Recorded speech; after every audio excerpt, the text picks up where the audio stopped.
Welcome, ladies and gentlemen. Thank you so much for your great support always. I usually don't take it for granted. By supporting me in this video, just do me a favor, ensure you like the video. I will appreciate you so much for that like. Thank you so much. Now, ladies and gentlemen, Gen Zs are now coming out to write and submit their letter to the Chief of Defense Forces, CDF, KAHARIRI, urging him to protect them from possible police brutality during the Nane March. And so, according to the Gen Zs, the military has been very friendly with protesters. And so, in the previous demonstration, we have seen kind of brutality from police officers whom are being pushed by some individuals behind the scene to butcher and kill Kenyans. And so letter that has been submitted to the CDF, that is the Chief of Defense Forces, KAHARIRI, urging him to protect the protesters on Thursday, only tomorrow, during the demonstration, is this. I want us to read the letter. So the letter says, Tuesday, August 6th, 2024, Mr. Charles Muriu KAHARIRI, CDF, Chief of Defense Forces, CDF, Ulinzi House, Lenana Road, PO Box 4668. Dear CDF KAHARIRI, reference, protection from police brutality during the Nane March. Dear sir, we write to you with a lot of pain. Rogue Kenya police officers have been abducting, torturing, brutalizing, and colossally and aimlessly killing us while we have tried to remain as peaceful as we can during our protests. So far, 60 brave young Kenyans have been killed while there are 100 missing. As you are aware, we'll be peacefully and unarmed protesting within Nairobi CBD and other parts of the country on 8th August 2024.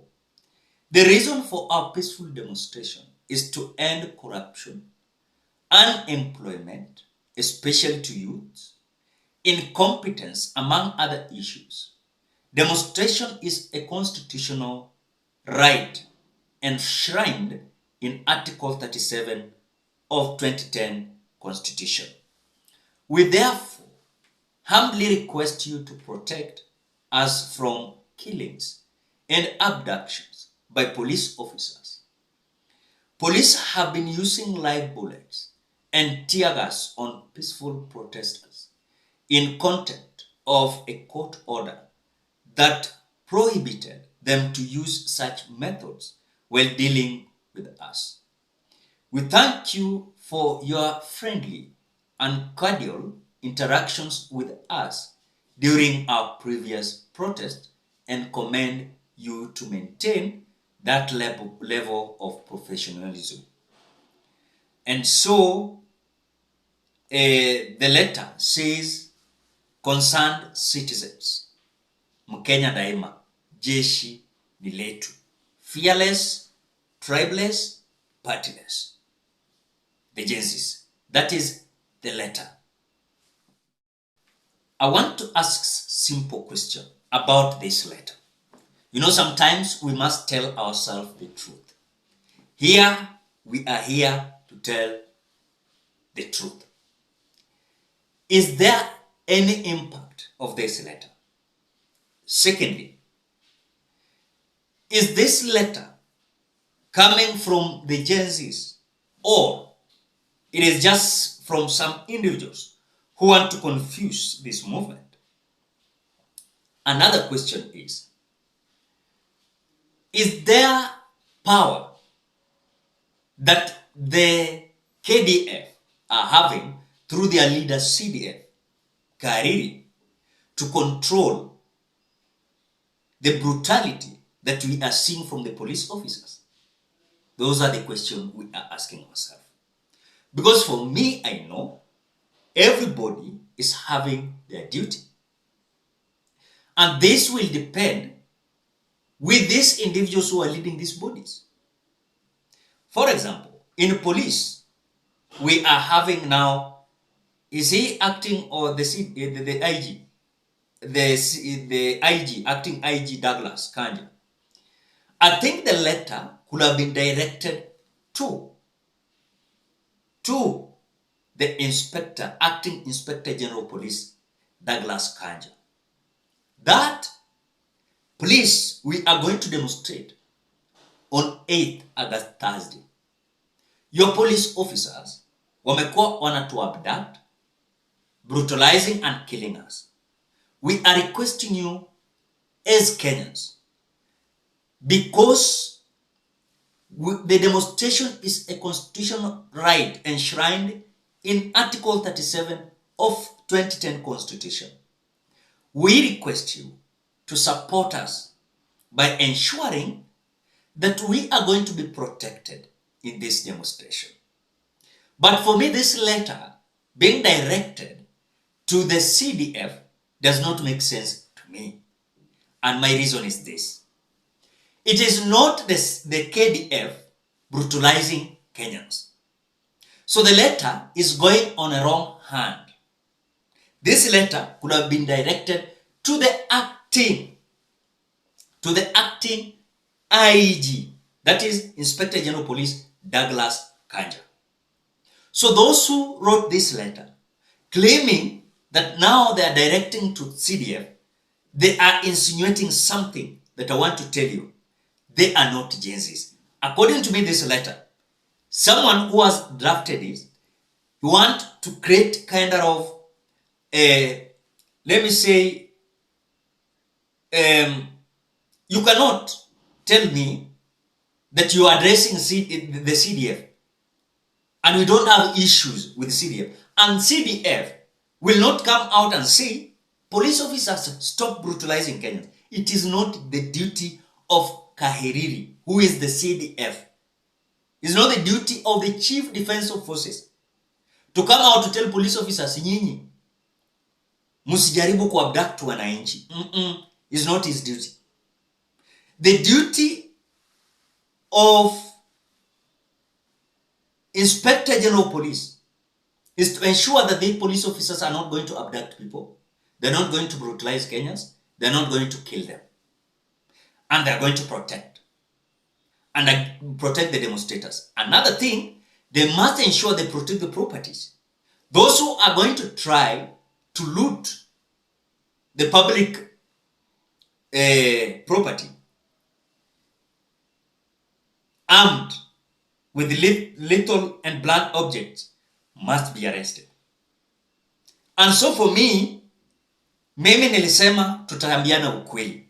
Tusichocheane hapa na kuambiana sasa KDF. This letter was not to be directed to the CDF. This letter was to be directed to the acting Inspector General Police, Mr. Douglas Kanja. That is my genuine opinion. Because for me, I don't see any reason addressing the CDF. What for? And that is why I want to tell you, still we are having groups that is coming from the Kenya Kwanza government. Busy trying to manipulate this issue of Gen Z. Ili onekane kwamba Gen Zs are not having good idea or some issues addressing to the right authorities. Wengine watasema sasa sasa unaona Gen Zs wameanza kuinterfere na hii issue, leadership ya this country. Why address the CDF? Address the police officers. So I think for me, this letter was likely from the Kenya Kwanza Brigade. I'm telling you, this letter, we are not fools. Mimi nashuku, this letter is like trying to wanajaribu kugonganisha, onyeshe kwamba inchi Gen Zs hawana nia nzuri na hii inchi. I want you to understand that. So the letter, the way I've explained, if they were to write a letter, they were not to write the letter to the CDF. They were to write the letter to the police. Kwa sababu, kwani KDF watakuja kupigana na polisi kwa street? And for me, you're in the wrong direction. Sijui kama mnanielewa. So this letter is likely coming from these goons from Kenya Kwanza. And you know them very well. And I want to say it very clear. We are not fools. We know whatever is happening. We have some issues which we are addressing.